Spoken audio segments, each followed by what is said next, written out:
Seven Spools of Thread, a Kwanzaa story, written by Angela Shelf Medeiros and illustrated by Daniel Minter. In a small African village in the country of Ghana, there lived an old man and his 7 sons. After the death of his wife, the old man became both father and mother to the boys. The 7 brothers were handsome young men. Their skin was as smooth and dark as the finest mahogany wood. Their limbs were as straight and strong as a warrior's spear. But they were a disappointment to their father. From the morning until night, the family's small home was filled with the sound of the brothers quarreling. As soon as the sun brought forth a new day, the brothers began to argue. They argued all morning about how to tend the crops. They argued all afternoon about the weather. "It is hot," said the middle son. "No, a cool breeze is blowing," said the second son. They argued all evening about when to return home. "It will be dark soon," the youngest said. "Let's finish this row and begin anew tomorrow." "No, it's too early to stop," called the third son. "Can't you see the sun is setting?" shouted the sixth son.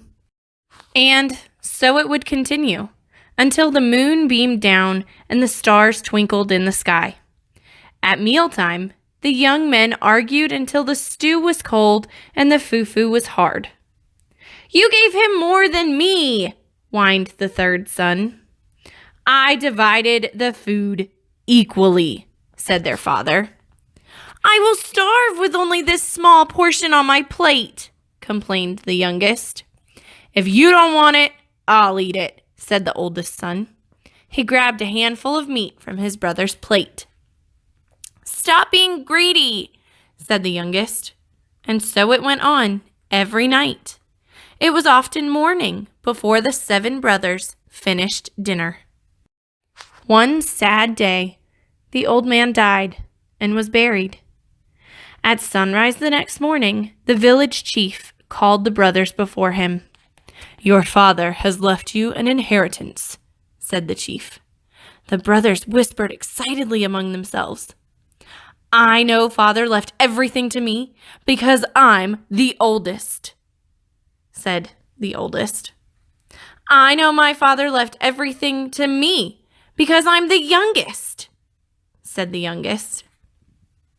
"He left everything to me," said the middle son. "I know I was his favorite." "Eh," said the second son. "Everything is mine." The brothers began shouting and shoving. Soon, all 7 were rolling around on the ground, hitting and kicking each other. "Stop that this instant," the chief shouted. The brothers stopped fighting. They shook the dust off their clothes and sat before the chief, eyeing each other suspiciously.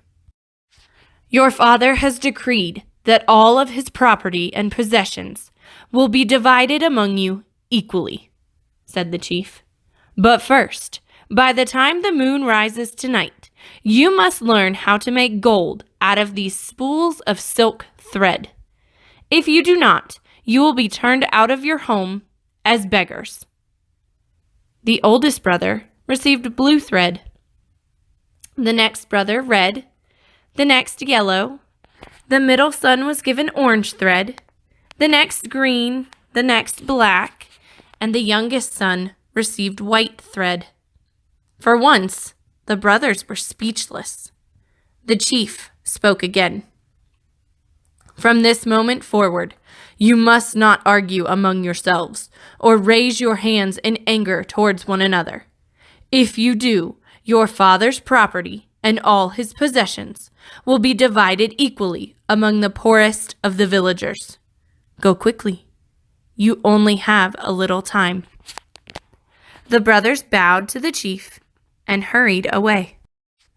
When the 7 Ashanti brothers arrived at their farm, something unusual happened.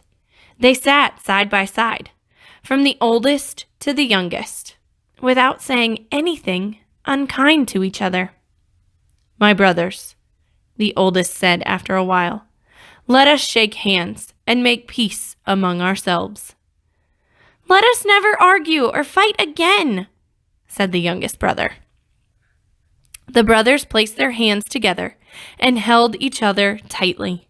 For the first time in 10 years, peace rested within the walls of their home. "My brothers," said the third son quietly, "surely our Father would not turn us into the world as beggars." "I agree," said the middle son. "I do not believe our Father would have given us the task of turning thread into gold if it were impossible." "Could it be," said the oldest son, "that there might be small pieces of gold in this thread?" The sun beamed hotly overhead. Yellow streams of light crept inside the hut. Each brother held up his spool of thread.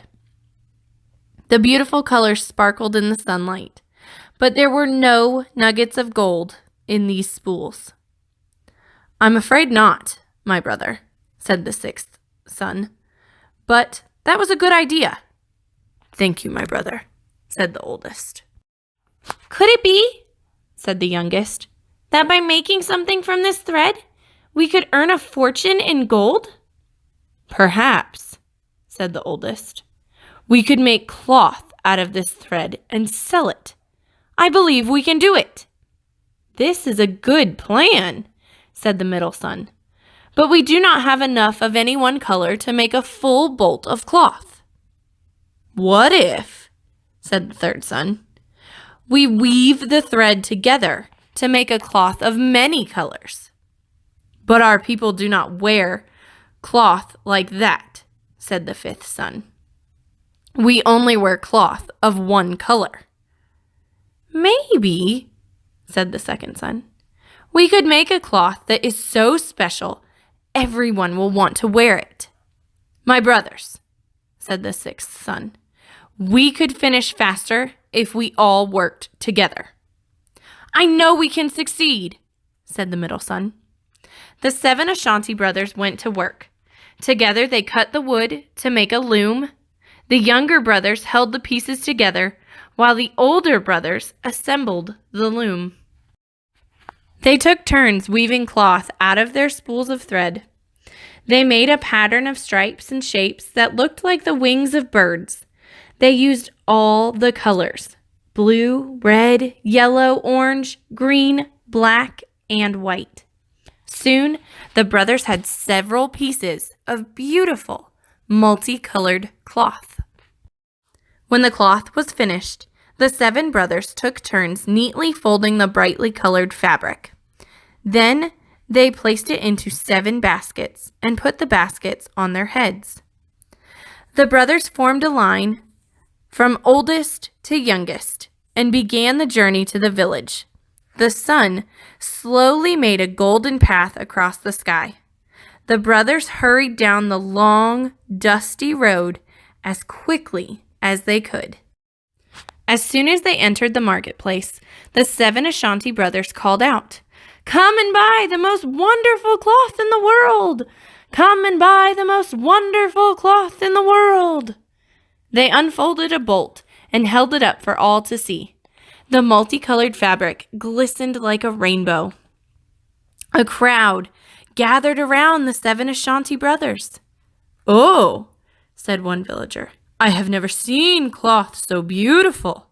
Look at that unusual pattern." "Ah," said another, "this is the finest fabric in all the land. Feel the texture." The brothers smiled proudly. Suddenly, a man dressed in magnificent robes pushed his way to the front of the crowd. Everyone stepped back respectfully. It was the king's treasurer. He rubbed the cloth between his palms. Then he held it up to the sunlight. "What a thing of beauty," he said, fingering the material. "This cloth will make a wonderful gift for the king. I must have all of it." The 7 brothers whispered together. "Cloth fit for a king," said the oldest, "should be purchased at a price only a king can pay. It is yours for 1 bag of gold." "Sold," said the king's treasurer. He untied his bag of gold and spilled out many pieces for the brothers. The 7 Ashanti brothers ran out of the marketplace and back down the road to their village. A shining silver moon began to creep up in the sky. Panting and dripping with sweat, the brothers threw themselves before the chief's hut. "Oh, chief," said the oldest, "we have turned the thread into gold." The chief came out of his hut and sat upon a stool. The oldest brother poured the gold out onto the ground. "Have you argued or fought today?" asked the chief. "No, my chief," said the youngest. "We have been too busy working together to argue or fight." "Then you have learned the lesson that your father sought to teach you," said the chief. "All that he had is now yours." The older brother smiled happily, but the youngest son looked sad. "What about the poor people in the village?" he asked. "We receive an inheritance, but what will they do?" "Perhaps," said the oldest, "we can teach them how to turn thread into gold." The chief smiled. "You have learned your lesson very well." The 7 Ashanti brothers taught their people carefully. The village became famous for its beautiful multicolored cloth, and the villagers prospered. From that day until this, the 7 Ashanti brothers have worked together, farming the land, and they have worked peacefully in honor of their father.